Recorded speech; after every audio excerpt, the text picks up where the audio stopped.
1 plus 2 plus 3 up to k equal to 55. Then the value of 1 cube plus 2 cube plus 3 cube up to k cube ஓட value என்ன கேக்குறாங்க. இப்போ முதல் n இயலெண்களின் கூடுதல், அதாவது 1 plus 2 plus 3 up to k, அதுக்கு formula என்னன்னு பாத்தீங்கன்னா n into n plus 1 divided by 2.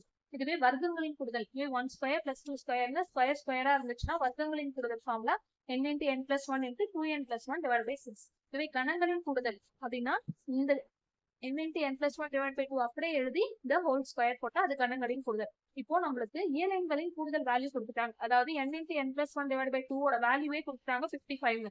அப்போ அதோடைய கணங்களின் கூடுதல் கேட்கறாங்க, எல்லாமே கியூபா இருக்கா. அப்போ n into n plus 1 by 2 divided by 2 the whole square என்னன்னு கேக்குறாங்க. அப்ப என்ன பண்ணும், இதோட வேல்யூக்கு அப்படியே நம்ம ஸ்கொயர் எடுத்தோம் அப்படின்னா அதோட ஆன்சர் கிடைச்சிடும். 55 என்னன்னா 3025. இதுதான் ஆன்சர், ஆப்ஷன் ஏ.